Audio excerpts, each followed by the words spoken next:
The Department of Foreign Affairs has moved to assure the public that any future talks on joint oil and gas exploration, whether with China or any other country, will be handled within the strict limits of Philippine law and sovereignty. In its statement, the agency emphasized the country's standing in waters it considers part of its maritime entitlements, stressing that the Philippines keeps control over what it can legally claim and develop. The DFA underscored that the country retains sovereign rights over natural resources within its exclusive economic zone and continental shelf, a line meant to address lingering public concern that joint exploration could be used to dilute the Philippines' position in the West Philippine Sea. The renewed attention on joint exploration comes at a time when the government is under pressure on two fronts, maintaining a firm stance in the West Philippine Sea while also finding ways to keep energy supply stable and affordable amid global uncertainty. In recent weeks, questions have intensified following reports that conversations with Beijing about possible cooperation on energy may be revived. Officials have been careful with their wording, but they have not completely shut the door. The government has framed the issue as one of practical energy planning, provided any arrangement passes constitutional and legal requirements and does not compromise sovereign rights. At the center of the issue is a long-running national debate. Can the Philippines partner with another state to explore and develop oil and gas resources in disputed waters without violating the Constitution? That question is not theoretical. Past efforts at joint activity in the area have repeatedly triggered legal and political backlash precisely because of fears that any joint wording could be interpreted as recognition of another country's claim or at least as a weakening of the Philippines' own assertion of rights. This time, the DFA is attempting to draw a bright line early. If talks happen, they must be lawful. If any deal is pursued, it must be consistent with the Constitution and existing laws. And if any project moves forward, it must be rooted in the Philippines' sovereign rights and its exclusive economic zone and continental shelf. The DFA statement also connected the issue to the administration's energy agenda, saying the government is weighing options as global conditions strain supply. The agency said President Ferdinand Marcos Jr. has instructed the government to keep every legal option on the table as it plans for the country's energy needs. The department noted that the president has directed officials to explore all lawful and viable options to ensure energy security amid the ongoing global oil crisis. The phrase global oil crisis reflects how Manila is characterizing today's energy environment: volatile prices, supply uncertainty, and geopolitical shocks that can ripple quickly into domestic costs, transport prices, and electricity rates. For an archipelago that imports a large share of its fuel, even short-term instability overseas can translate into higher prices at home. Energy security has become a sharper concern, not only because of global events, but also because of domestic realities. The Philippines has long depended on the Malampaya gas field for a significant portion of electricity generation, particularly for Luzon. As Malampaya declines, the urgency to secure replacement supply grows through new discoveries, expanded exploration, laying imports, renewables, or some combination of all of these. The government's challenge is that some of the most promising potential areas for oil and gas lie in or near waters where China asserts expansive claims the Philippines rejects. That overlap is what turns an energy conversation into a sovereignty conversation almost immediately. Lawmakers have demanded transparency on any renewed talks, warning that public trust will erode if the government negotiates behind closed doors, particularly on a topic that touches territory security and constitutional limits.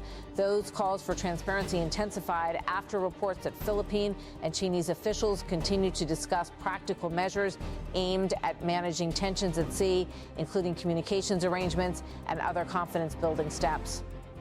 Within that broader diplomatic track, energy cooperation has again been mentioned as a possible area of discussion, reviving a familiar and politically sensitive topic.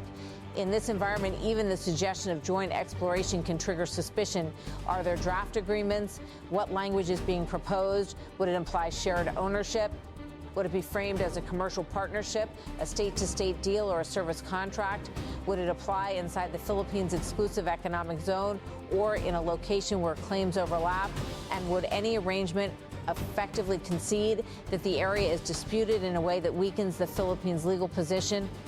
These questions matter because the Philippine Constitution places strong restrictions on how the country's natural resources may be developed and under what forms of control. Over the years, those restrictions have been interpreted to require that the Philippines maintain meaningful control and that any foreign participation must fall within limits set by law. That is why the DFA chose to anchor its reassurance in the Constitution and in the language of sovereign rights. It was signaling that any future arrangement would not be treated as a political compromise over maritime claims, but as an energy option filtered through legal guardrails. However, what sounds simple in principle becomes complicated in execution. One of the most difficult parts is the diplomatic balancing act. The Philippines has repeatedly asserted that it holds sovereign rights in its exclusive economic zone under international law. China, meanwhile, has its own sweeping claims and has maintained a strong presence in parts of the sea the Philippines considers within its maritime entitlements. Even if the Philippines frames an activity as taking place within its ease, China's objections or demand for some form of shared arrangement can reintroduce the sovereignty issue. From Manila's perspective, any partnership must avoid language that suggests sharing sovereign rights. From Beijing's perspective, any cooperation could be seen as requiring mutual recognition or at least a formulation that does not undermine China's position. That gap is why joint exploration has historically been so hard to pursue without political fallout in the Philippines. The administration is also operating under a domestic political microscope. Filipinos have become far more attentive to West Philippine Sea developments, partly because of high-profile maritime confrontations, viral videos, and frequent public briefings by security officials. Within this climate, even technical energy discussions can become a flashpoint. Supporters of exploring all options argue that energy needs are real and urgent. They say that the Philippines cannot afford to leave potentially valuable resources untapped, especially if domestic supply is declining and import costs are rising. They argue that if a legal mechanism can be found, one that preserves Philippine rights while allowing foreign technical participation, it should at least be studied.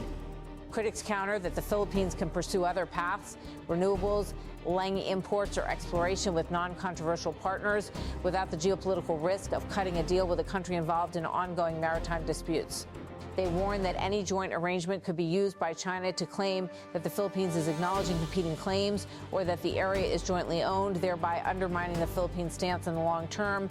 That is why the DFA's wording matters. It is not only a policy signal, it is a protective line meant to avoid misinterpretation both domestically and internationally. The department's statement was also timed to address the political demand for openness.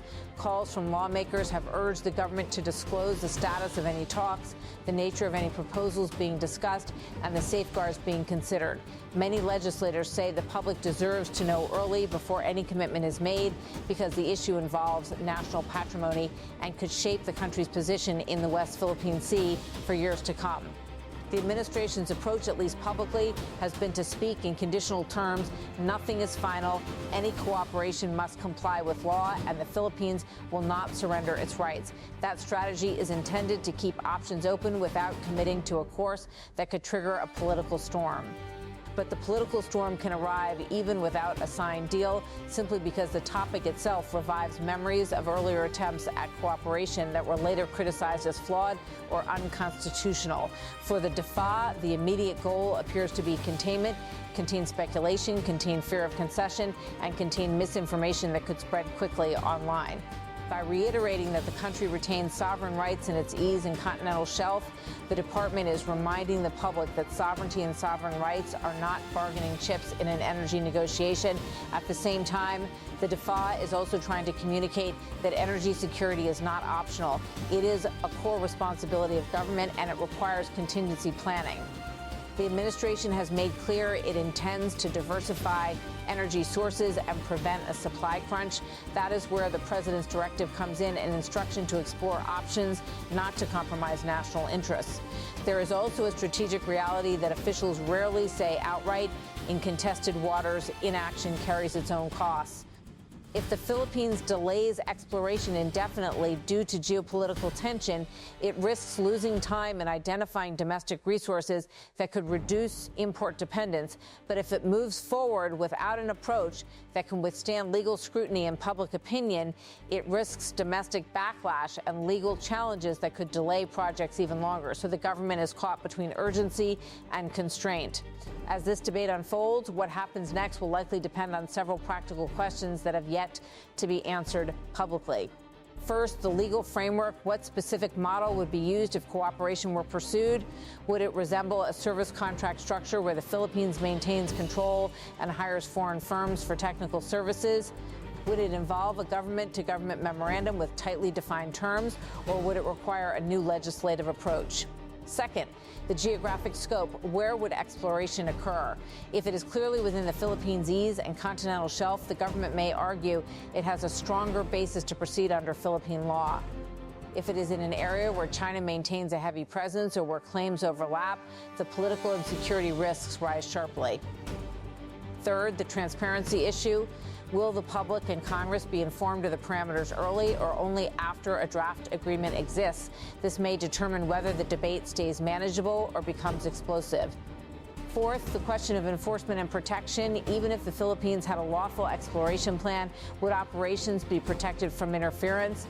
This is not merely a commercial issue, it is also a maritime security issue because the ability to explore depends on the ability to operate safely at sea.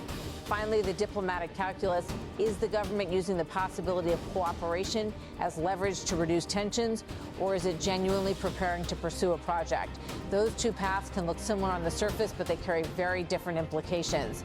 For now, the Department of Foreign Affairs is drawing its line in public terms, adherence to the Constitution, respect for existing laws, and preservation of the country's sovereign rights over natural resources in its maritime zones.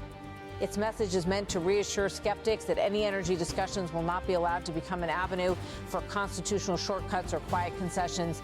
And it is also meant to signal something else. The country's energy needs are pushing the government to examine every legal option, especially as global oil and gas markets remain unstable and as the Philippines weighs how to secure power supply in the years ahead. Whether the government can square those goals, energy security and uncompromised sovereignty, will determine how far these potential talks go and whether the next steps remain on paper or move into formal negotiations. But the bottom line, as the DFA framed it, is that if joint exploration talks happen at all, the Philippines insist they will happen on Philippine terms, within Philippine law, and with the country's sovereign rights kept intact.